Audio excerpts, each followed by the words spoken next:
கர்த்தர் நல்லவர், அவர் கிருபை என்றும் உள்ளது. ஆமென் சொல்லலாமா? மலைகள் நிலை பெயர்ந்தாலும், சமுத்திரத்துல மலைகள் விழுந்தாலும், பூமி தன் நிலை மாறினாலும், தேவன் நம்ம மேல வச்சிருக்கிற கிருபை அவ்வளவு ஸ்ட்ராங், அவ்வளவு பவர்ஃபுல். அது மாறாது. ஆமென் சொல்லலாமா? அவர் கிருபை என்றும் உள்ளது. ஆண்டவராகிய தேவன், கர்த்தராகிய ஆண்டவர் எதை மனசுல வச்சு உன்னை செய்யறாரோ, எதை மனசுல வச்சு உன்னை செய்யறாரோ அத யாராலும் தடுக்க முடியாது. தயவு செய்து நான் சொல்றத ஸ்ட்ராங்கா நம்புங்க. எதை மனசுல வச்சு உன்னை தொடங்குறாரோ, உன்னை ஆரம்பிக்கிறாரோ, உன்னை செய்யறாரோ அத எந்த மனுஷனாலையும் தடுக்க முடியாது. ஆமென். உதாரணத்துக்கு, எனக்கு உன்னை செய்யணும்ட்டு உன்னை மனசுல வச்சிருந்தா நானே நினைச்சாலும் என்னால் அதை தடுக்க முடியாது. சிம்பிளா புரியுது சொல்றேன் நான். அவர் எதை மனசுல வச்சு உன்னை ஆரம்பிக்கிறாரோ, உன்னை செய்யறாரோ, உன்னை தொடுறாரோ, உன்னை தொடங்குறாரோ அது நிச்சயமா சக்சஸ் ஆகும். யாருமே அதை தடுக்க முடியாது. விசுவாசம் இருக்கா? இதுல ஒரு நம்பிக்கை இருக்கா? முடியாது. அது மட்டும் இல்ல, அவர் குறிச்ச காலம், அவர் குறிச்சு வச்சிருக்கிற காலம் வந்துருச்சுன்னா அந்த காரியத்தை நடக்க விடாம யாருமே தடுக்க முடியாது. ரெண்டையும் ஒரு கோர்வையா புரிஞ்சுக்குங்க. அவர் எதை மனசுல வச்சு செய்யறாரோ அதை யாரும் தடுக்க முடியாது. அவர் குறிச்சு வச்சிருக்கிற காலம், இந்த டேட்ல, இந்த நைட்ல, இந்த வாரத்துல, இந்த கிழமையில இது நடக்கணும் அப்படின்னு அவர் குறிச்சு வச்சிருந்த அந்த காலம் வந்துருச்சுன்னா அந்த காரியம் நடக்க விடாம யாருமே தடுக்க முடியாது. ஜீசஸ் இந்த டேட்ல பிறக்கணும்னா பிறக்கணும். இந்த டேட்ல ஜீசஸ் சிலுவையில அறையப்படணும்னா அறையப்படணும். இந்த டேட்ல இத்தனை மணி நேரத்துல ஜீசஸ் கல்லறையை விட்டு வெளியே வரணும்னா வெளியே வரணும். நம்புறீங்களா? வெளியே வரணும். எல்லாம் ஏனோ தானோ நடக்கல அப்படின்னு நினைச்சுறாங்க. என்னமோ மழை பெய்யுது, என்னமோ வயல் விளையுது, என்னமோ அரிசி வருது, என்னமோ வேலைக்கு போறோம், என்னமோ சம்பாதிக்கிறோம், என்னமோ அடுப்புல வைக்கிறோம், என்னமோ சோறாகுது, என்னமோ ஆக்குறோம், என்னமோ சாப்பிடுறோம், என்னமோ தூங்குறோம். எதுவுமே என்னமோ கிடையாது. திட்டத்தோட போயிட்டு இருக்கு எல்லாமே. எதோட? தேவனுடைய திட்டத்தோட எல்லாம் நடந்துட்டு இருக்கு. நீங்க எங்க பிறக்கணும், எந்த தாய் வயத்துல பிறப்பீங்க, எப்ப நீங்க ஆண்டவரை அறிஞ்சுக்கணும், எப்ப அவருக்குள்ள நீங்க வரணும், எல்லாமே திட்டமிட்டு கிடக்கு. ஆமேன். என் புஸ்தகத்தில் எழுதி இருந்தது. திட்டமிட்டு இருக்கு. சும்மா ஏதோ அப்படியே வந்தோமா பிரதர், அப்படிங்க ஒரு பாட்டு கடிச்சு அப்படியே கொஞ்சம் உட்காந்து வரலான்னு சபையில உட்காந்தேன். அதெல்லாம் கிடையாது. அதெல்லாம் உங்களை பொறுத்த வரைக்கும் தான். என்னமோ வந்தேன், எங்கேயோ போனேன்ட்டு தலைவர் திட்டத்தோட இருக்கிறாரு. உங்களை எங்க வச்சு பிடிக்கணுமோ அங்க வச்சு பிடிப்பாரு. ஆமேனா? அங்க வச்சு பிடிச்சிருவாரு. மீனவன் மீனை பிடிக்கிறதுக்கு என்ன வச்சிருப்பான்? வலை வச்சிருக்கிறான். எனக்கு தெரிஞ்சு என்னுடைய ஆண்டவர் கையில வலையோட சுத்துறாரு. இதோட சுத்துறாரு, வலையோட சுத்துறாரு. ஒவ்வொரு ஆளையும் வச்சு பிடிப்பாரு பாருங்களேன். அந்த வலையை போட்டு பிடிக்கிற அழகே அழகுதான். நான் ரசிச்சு பார்த்திருக்கேன் அந்த அழகை. வலையை வச்சு பிடிப்பாரு. ஆமேன். ஒருத்தருக்கு பிரச்சனைங்கிற வலை, ஒருத்தருக்கு வியாதிங்கிற வலை, ஒருத்தருக்கு பண கஷ்டங்கிற வலை, அப்படி போட்டு பிடிச்சிக்குவார். டாக்குன்னு பிடிச்சிக்குவாரு. ஆமேன். தூக்கிடுவார். இந்த வலை இல்லைன்னா நம்மளாம் அகப்பட மாட்டோம். அதுதான் வலையோட வருவாரு. அப்படி போட்டுட்டு உட்காந்துருப்பாரு. கரெக்டா சிக்குவோம். வா உள்ள வா, இல்ல வாடாங்கிற. ஆமேன். அதனால எதை மனசுல வச்சுக்கிட்டு வலைய போடுறாரோ, எந்த மீன் எந்த ஆளு மாட்டணும்ட்டு அந்த ஆள் மேல வலைய போடுறாரோ கேரண்டியா வசிக்கிட்டான்னு அர்த்தம். வசிக்கிட்டான். ஆமேன். ஏன்னா 19 வயசுல ஒரு வலைய போட்டாரு. எத்தனை வயசுல? 19 வயசுல வலையை போட்டுருக்கான். வலையை போட்டாலும் எனக்கு தெரியாது. என்னமோ போனேன், என்னமே உட்காந்தேன், என்னமோ அப்படிதான் நடந்துச்சு. இன்னைய திரும்பி பார்த்தா வலையோடனா வந்திருக்கிறார் தலைவர். போட்டார்ல, வலையை போட்டு பிடிச்சிருவாரு. ஆமேனா? ஆமேன். கர்த்தர் நல்லவர். அதனால கவலைப்படாதீங்க. எதை மனசுல வச்சு உன்னை செய்யறாரோ, உங்களை படைச்சாரோ, அது கண்டிப்பா நிறைவேறும். அது நிறைவேறாம சைவராகி போகாது. ஆமேன். கர்த்தர் நல்லவர்.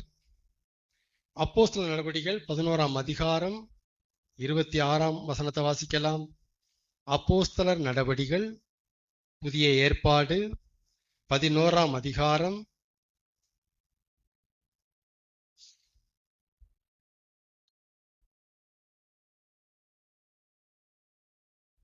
26ஆம் வசனம்.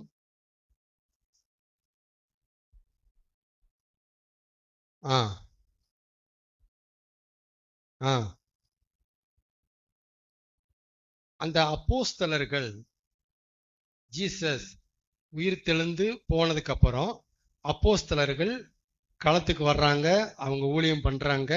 அப்படி ஊழியம் பண்ணிட்டு இருக்கும் போது அவர்களை குறித்து இங்க எழுதப்பட்டிருக்கு, அந்த அப்போஸ்தலர்கள் 1 வருஷ காலமாய் அங்க தங்கி இருந்து ஜனங்களுக்கு டீச் பண்ணியிருக்கிறாங்க. பிரசங்கம் பண்ணியிருக்கிறாங்கல்ல, டீச் பண்ணியிருந்தார்கள். அப்புறம்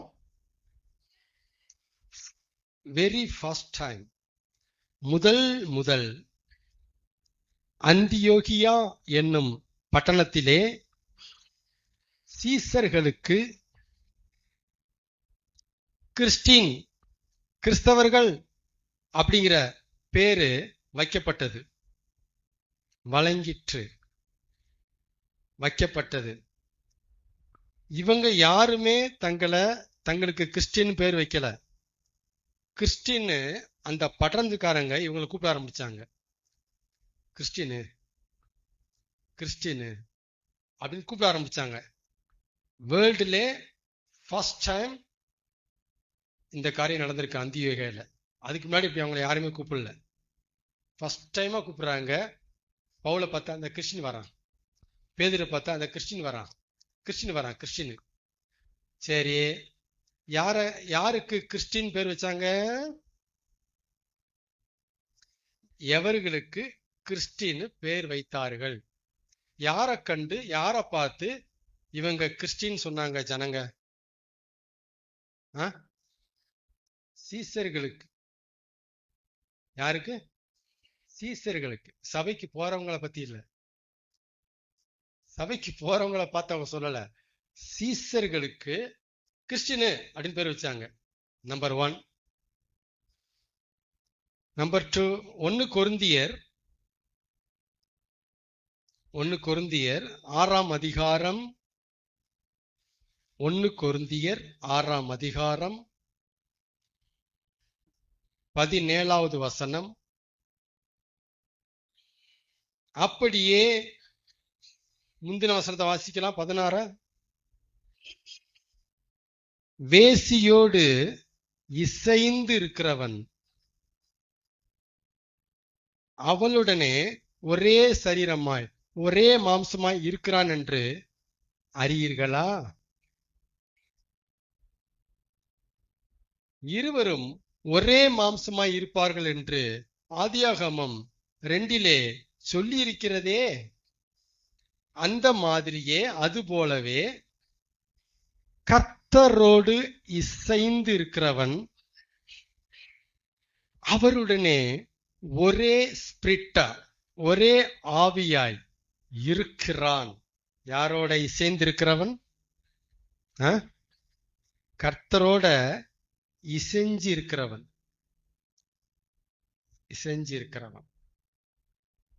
கர்த்தர் நல்லவர். ஆனா பவுல் என்ன எதிர்பார்க்கிறார்?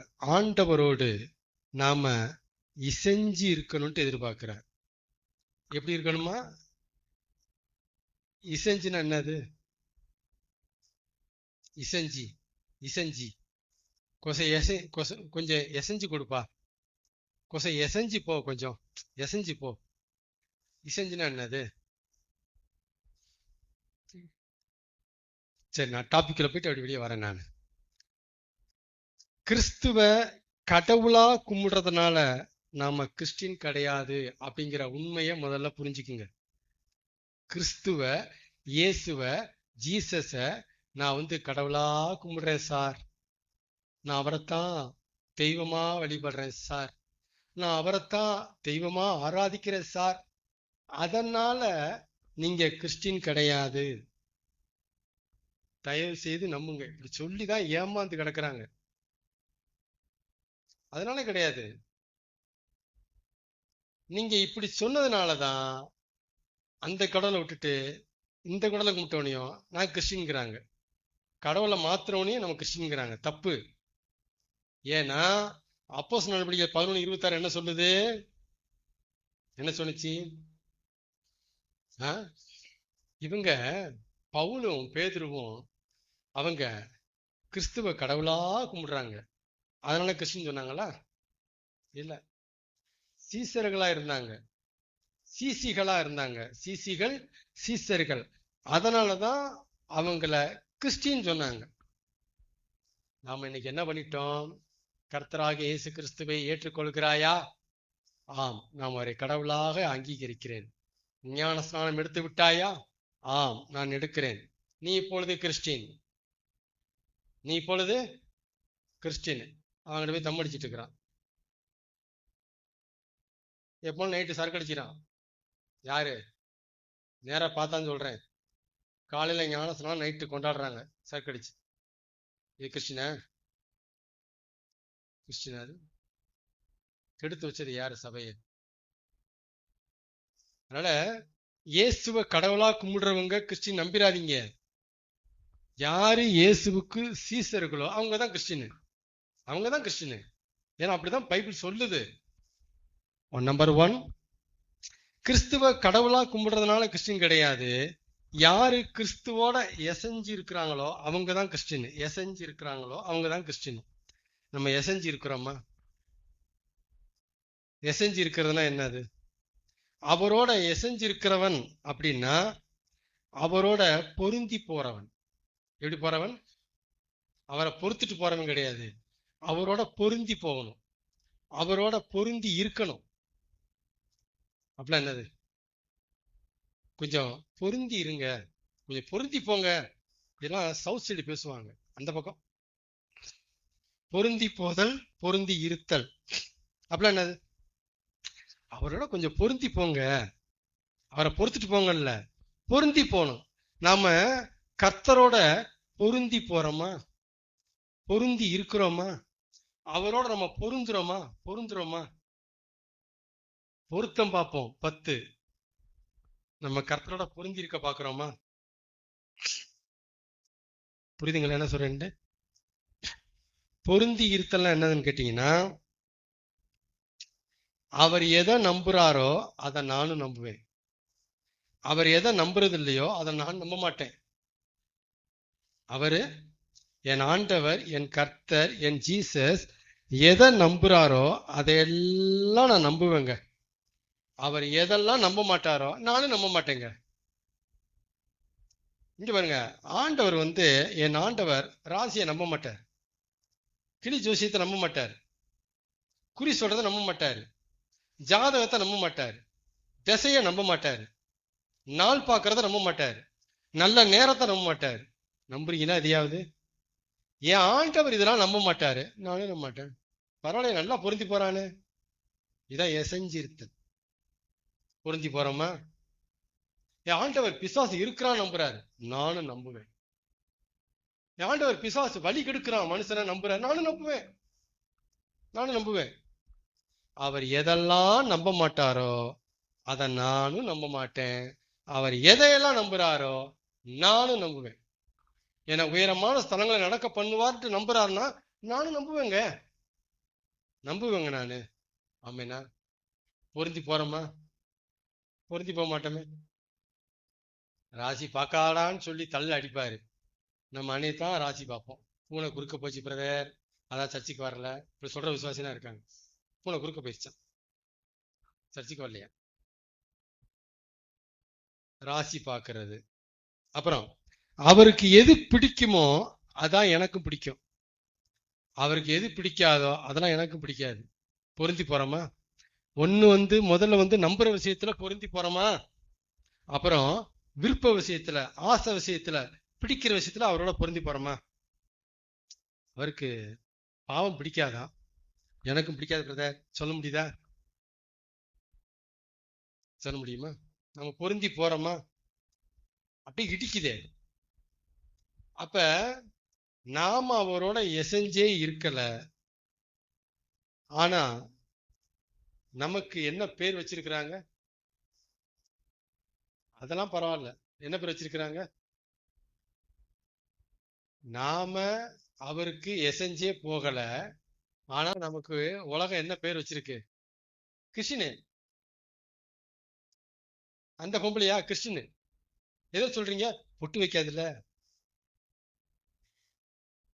பொட்டு வைக்கலாம் கிறிஸ்டின், பூ வைக்கலாம் கிறிஸ்டின். அந்த பொம்பளை நான் சர்ச்சில் பார்த்தேன், அது கிறிஸ்டின்.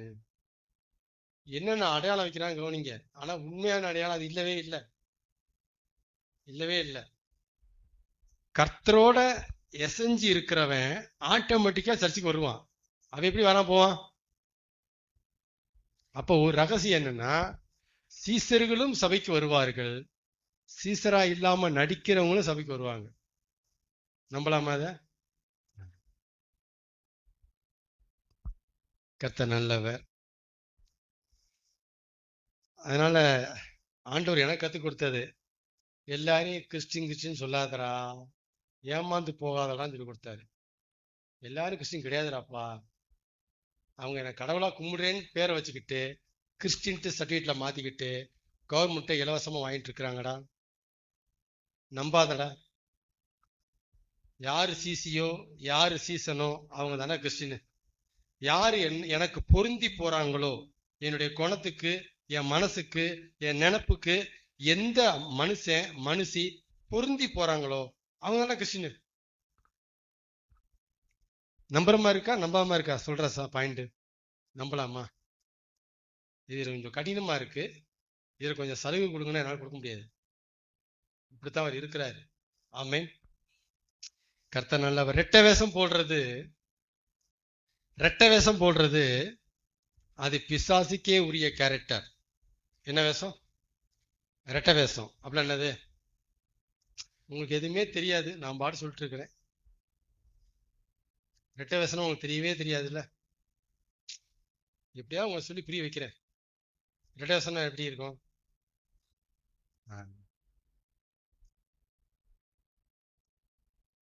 இன்னைக்கு பாஸ்ட் வீட்டுக்கு வராரு சொன்னோனையும் வீடு தெய்வீக சமாதானமா இருக்கும். பாஸ்ட் வெளியே போனோனையும் நரகம் அங்க இருக்கும். இது பேர் என்ன பேரு? ரெட்டை வேஷம்.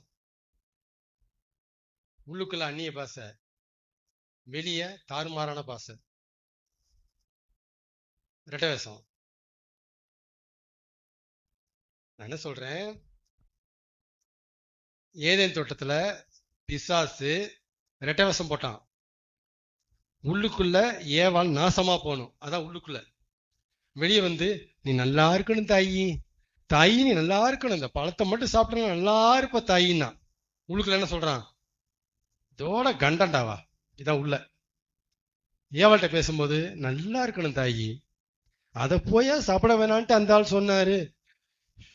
கெட்டவர் தாயி, கெட்டவர், இதை நீ சாப்பிடு தாயி, கண்ணு திறக்கும். நான் பாரு கண்ணு திறந்து பாக்குறேன் பாரு, உனக்கு கண்ணு திறக்கும் தாயி, உன் நல்லதுக்கு தான் சொல்றேன் தாயி அப்படின்ட்டு வெளியே சொன்னான். இது என்னது? ரெட்டை வேஷம். ஏதென்லே அவனுடைய ரெட்டை வேஷம் அம்பலமாச்சா? அப்ப ரெட்டை வேஷங்கிறது பிசாசுக்கே உரிய இயல்பு, குணம் கேரக்டர். ஆமே, நம்புங்க. ஒருவேளை அந்த கேரக்டர், அந்த இயல்பு மனுஷனிடத்துல இருக்குமானால் அப்ப அவன் பிசாசின் பிள்ளை என்று அறிவோமாக. யாரெல்லாம் இந்த ரெட்டை வேஷம் போடுறத அப்படி வெறித்தனமா வச்சிருக்காங்களோ, அப்படி எழுதி வச்சுங்க பக்கத்துல நோட்ல, பிசாசின் பிள்ளை. அவன் கேரக்டர் இங்க வாழுது, அவனுக்கே உரிய சொத்து இங்க தவழுது. ரெட்டை வேஷம். வீட்டுல அவிசுவாசி, சபையில விசுவாசி. ரெட்டவேஷம். இதுதான் ஆண்டவர் போலி விசுவாசின்னு சொல்லி கொடுத்தாரு நம்மகிட்ட. டூப்ளிகேட். கவனமா இருங்க. ரெட்டவேஷம் போடுறது பிசாசிக்க உரிய இயல்பு. அது நம்மகிட்ட காணப்படுமானால் நாம பிசாசின் பிள்ளை. ஆண்டவர் யோவான் 8ஆம் அதிகாரம் 44 எடுத்து வாசிங்க. ஏன் இப்படி தில்லா ஒரு வார்த்தைய சொல்றாருன்னா இதான் காரணம். ரொம்ப தைரியமா போல்டா ஒரு வார்த்தையை பேசுறாரு. யோவான் எழுதின சுவிசேஷம் 8ஆம் அதிகாரம் 44வது வசனம்.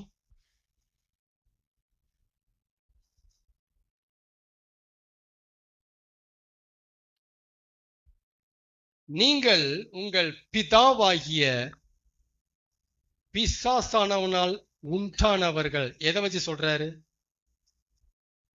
எதை வச்சு இயேசு எதை காரணமா வச்சு இப்படி போய் சொல்றாரு அவங்கள போய், நீங்க உங்க பிதாவாகிய பிசாசானவன் உண்டானவர்கள்னு?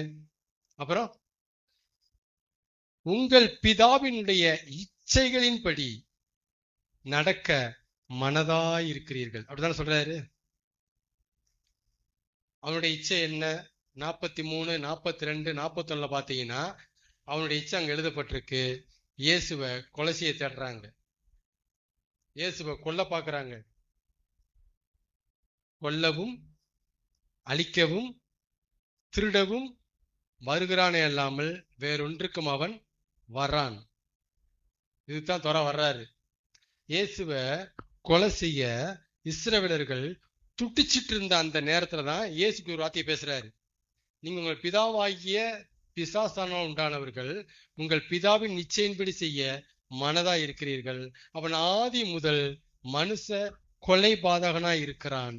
அவனிடத்தில் சத்தியம் இல்லாதபடியினால் முடிங்க, அவன் சத்தியத்திலே நிலைக்கவில்லை. பொய்க்கு பிதாவுமாய் இருக்கிறான். தன் சொந்தத்தில் இருந்து எடுத்து பேசுகிறான். கவனிச்சீங்களா? இதான் பிசாஸ். அவனுடைய கேரக்டர். ரெட்டவேஷம்.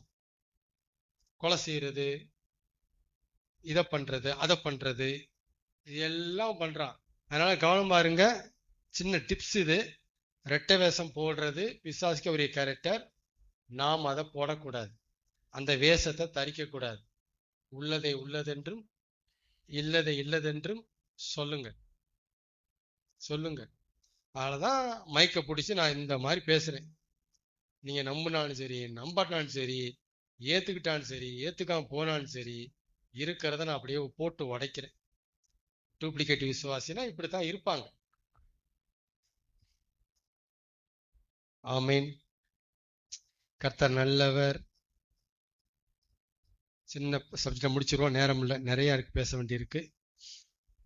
வாய் விட்டு சொன்னாதான், நம்ம வாயை விட்டு சொன்னாதான் நம்ம நினைப்பு என்னன்னு மனுஷனுக்கு தெரியும். உண்மையா இல்லையா? வாயில கொலக்கட்டை வச்சிட்டு இருந்தா அவனுக்கு என்ன தெரியும்? உனக்கு என்ன வேணும் கேளு, உனக்கு என்ன தேவைன்னு கேளுப்பா. அப்பதானே அந்த மேனேஜருக்கு தெரியும், ஊர் தலைவருக்கு தெரியும், வார்டு மெம்பர் தெரியும். நீ மனசுக்குள்ளே வச்சு பூட்டிட்டு இருந்தா என்ன தெரியும் அவனுக்கு? வாயில கொலக்கட்டை வைக்காம எடுத்துட்டு சொல்லு முதல்ல. சொல்றாங்களா அத? அப்ப பாருங்களேன், வாய் விட்டு சொன்னாதான் நம்ம நினைப்பு என்னன்னு மனுஷனுக்கு தெரியும். ஆனா நினைப்பு மனசுல இருந்தாலே போதும், அது நம்ம ஆண்டவருக்கு தெரியும். ஒத்துக்கலாமா? மனுஷன்ட்ட வாயை திறக்கணும், ஆண்டவர்கிட்ட நினைச்சாலே போதும். நீ என்ன நினைக்கிறேன்னு அவர் தெரியும். இதான் மனுஷன், இதான் கடவுள். பிரிச்சு புரிஞ்சுக்குங்க. நம்பர் 1. நம்பர் 2, நம்ம நினைப்ப வாய் விட்டு சொன்னாதான் மனுஷன்ட்ட வேலை நடக்கும். முதல்ல என்ன சொன்னேன்? வாய் விட்டு சொன்னாதான் நாம என்ன நினைக்கிறோனே அவனுக்கு தெரியும். இல்லைன்னா அவனே சத்தம் பண்ண சொல்ல வேண்டியதானப்பா. அப்பயே நான் அவனுக்கு கொடுத்துருக்க மாட்டேன்ல, சொல்றானா இல்லையா? இது மனுஷன். ஆனா ஆண்டரை பொறுத்த வரைக்கும் நினைப்பு இருந்தாலே அவர் தெரிஞ்சு போயிடும். இது நம்பர் 1. நம்பர் 2, நம்ம வாய் விட்டு சொன்னாதான் நம்ம வேலை மனுஷன்ட்ட நடக்கும். கொஞ்சம் பணம்யா தேவைப்படுதியா, அர்ஜென்டியா, வாய் விட்டு சொன்னாதான். இல்ல அவனுக்கு எப்படி தெரியும்? வேலை நடக்காது. அப்ப வாய் விட்டு சொன்னாதான் மனுஷன்ட்ட வேலை நடக்கும். அதெல்லாம் புரிஞ்சுக்குங்க. ஆனா நம்ம ஆண்டவர்கிட்ட விசுவாசிச்சாலே போதும், வேலை தன்னால நடக்கும். நான் பெரிய விஷயத்த ஷார்ட்டா சொல்றேன், உங்களுக்கு புரியுதோ புரியலையோ. இது பெரிய விஷயம், பெரிய ரகசியம். இது வாய் விட்டு சொன்னாதான் மனுஷன்ட்ட வேலை நடக்கும். ஆனா கர்த்தர்கிட்ட மனசால விசுவாசிச்சாலே வேலை நடக்கும். ஆமென். ஆனா இதுல என்ன தப்பா புரிஞ்சிருக்கிறோம் அப்படின்னா, அதை மட்டும் சொல்லி வெளியே வரேன். நான் என்ன தப்பா புரிஞ்சிருக்கிறோம் அப்படின்னா, விசுவாசிக்கிறது அப்படிங்கிறதுனா ஒண்ணும் செய்யாம சும்மா நம்பிட்டு இருக்கிறது அப்படின்னு ஜனங்க புரிஞ்சிருக்கிறாங்க. விசுவாசிக்கிறதுனா என்னன்னா, ஒண்ணுமே செய்யாம சும்மா அப்படின்னு நம்பிட்டு இருக்கிறது பிரதர். அப்படிதான் நம்ம புரிஞ்சு வச்சிருக்கிறோம். அப்படி இல்ல. நான் ஆண்டவரை விசுவாசிக்கிறேன் பிரதர் அப்படின்னா, அப்படியே நம்பிட்டு சும்மா எனக்குன்னு உட்கார்ந்து இருக்கிறத பத்தி அங்க பேசல. ஆண்டவர்கிட்ட விசுவாசிச்சாலே வேலை நடக்கும் அப்படின்னா எப்படியா நடக்குதுங்கிறத புரிய வைக்கிறேன். அது சொல்லித்தரேன் பாருங்க. விசுவாசிக்கிறதுனா என்ன புரிஞ்சு வச்சிருக்கிறோம்னா, அப்படியே நம்பிட்டு சும்மா இருக்கிறது போல தெரியுது. அப்படி இல்ல, அப்படி கிடையவே கிடையாது. விசுவாசிக்கிறவன்கிட்ட தான் எல்லா வேலையும் இருக்கும். நம்புங்க. எவன் ஆண்டவரை விசுவாசிக்கிறானோ அவன்கிட்ட தான் வேலை செமையா நடக்கும். உதாரணத்துக்கு விசுவாசிக்கிறவன்கிட்ட தான் ஜெபம் ரெகுலரா இருக்கும். விசுவாசிக்கிறவன்கிட்ட தான் வர்ஷிப், பாடல், துதி, ஆராதனை எவனு சொல்லாம நடக்கும். விசுவாசிக்கிறவன்கிட்ட தான் கர்த்தருக்காக காத்திருக்கிற பழக்கமே இருக்கும். சில விஷயங்களுக்காக கர்த்தர்கிட்ட காத்திருக்கிறோம். எதனால காத்திருக்கிறோம்? விசுவாசிக்கிறோம். தருவாரு, செய்வாரு, கைவிட மாட்டாரு, மறக்க மாட்டாரு, தலைவலி விட மாட்டாரு, நம்புறோம்ல. அப்ப விசுவாசிக்கிறவன்ட்ட தான் காத்திருக்கிறது இருக்கு. விசுவாசிக்கிறவன்ட்ட தான் ஜெபம் இருக்கு. விசுவாசிக்கிறவன்ட்ட தான் செயல்படுறதே இருக்கு. ஆமேனா? அப்ப சொல்றது நம்புறீங்களா? விசுவாசிச்சாலே போதும், ஆண்டவர்கிட்ட வேலை தன்னால நடக்கும். இன்னும் நீங்க நம்புறதுக்கு ஒரு விஷயத்த பேசுறேன். மார்க் 2ஆம் அதிகாரம் எடுங்க, முடிப்போம். மார்க் 2ஆம் அதிகாரத்தை எடுங்க. மார்க் 2ஆம் அதிகாரம் 1-5 வரைக்கும் டக்கு டக்குன்னு வாசிங்க பார்ப்போம்.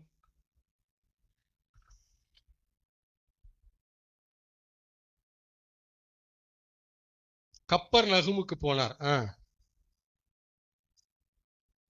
இயேசு வீட்டிலே இருக்கிறார் என்று ஜனங்கள் கேள்விப்பட்டு ம் ம் ம் ம் ம் ம்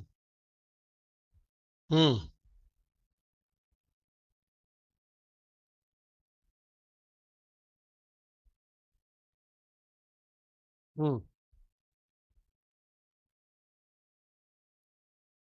5 வரைக்கும் வந்துருச்சா? கவனிங்க. இந்த சம்பவத்துல அந்த திமிர்வாதக்காரனை சுமந்து கொண்டு வந்தவனுக்கு என்ன இருந்துச்சா? விசுவாசத்தை கண்டு. இந்த திமிர்வாதக்காரனை சுமந்து கொண்டு வந்தவங்க கூரைய ஓபன் பண்ணி அவனை இறக்கி இயேசுவை பார்க்கறாங்க.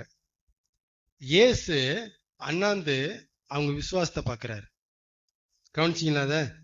அப்ப அந்த அந்த திமிர்வாதக்காரனை சுமந்து கொண்டு வந்தவங்க கிட்ட என்ன இருந்துச்சு? விசுவாசம் இருந்துச்சு. சும்மா இருந்தாங்க? கேள்விக்கு பதில், சும்மா இருந்தாங்களா? விசுவாசம் இருந்துச்சு.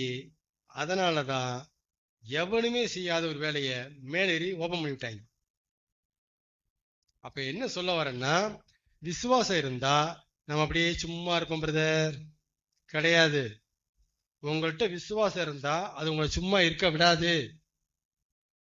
கரெக்டா அந்த காத்திருக்கிற நேரம் காத்திருக்க வைக்கும், ஜெபிக்கிற நேரம் ஜெபிக்க வைக்கும், கரெக்டா அந்த காரியத்துல நீங்க செயல்படுற நேரம் செயல்பட வைக்கும். விசுவாசத்தினுடைய அந்த மவுசே தான். அதனால விசுவாசிக்கிறவங்களை வந்து நீங்க ரொம்ப இதா நினைச்சிடாதீங்க. அவன் கர்த்தரை நம்பிட்டு கிடப்பா சும்மா, அது ஒண்ணும் செய்யாது, தப்பு. அவன் ஒண்ணும் செய்யாம இல்ல, காத்திருக்கிறான். அவன் காத்திருக்கிறான். ஏன் காத்திருக்கிறான்? அவர் மேல அவனுக்கு இருக்கிற விசுவாசம் காத்திருக்குது. ஆமென்னா. அதனால ஆண்டவரை பொறுத்த வரைக்கும் நாம விசுவாசாலே ஆண்டவர்கிட்ட வேலை நடக்கும். நீ ரொம்பலாம் போயிட்டு மெனக்கிட வேண்டாம் ஆண்டவர்கிட்ட. மனுஷன்ட்ட வாய்விட்டு சொன்னா நடக்கும், ஆண்டவர்கிட்ட விசுவாசாலே நடக்கும். மனுஷன்ட்ட வாய்விட்டு சொன்னாதான் தெரியும், ஆண்டவர்கிட்ட நினைச்சாலே போதும், ஆண்டவர் தெரிஞ்சிடும். ஆமென். அதனால ஆண்டவரை, கடவுளை நாம கடவுளா பார்க்க தவறிட்டோம். நம்ம எந்திரிச்சா மனுஷனை பார்க்கிறோம், விடிஞ்சா மனுஷன், அடைஞ்சா மனுஷன், எப்ப பார்த்தாலும் மனுஷனே பார்க்கறதுனால கடவுளை கடவுளா பார்க்க தவறிட்டோம். அவரையும் மனுஷனாவே பார்க்கிறோம். ஆமென்.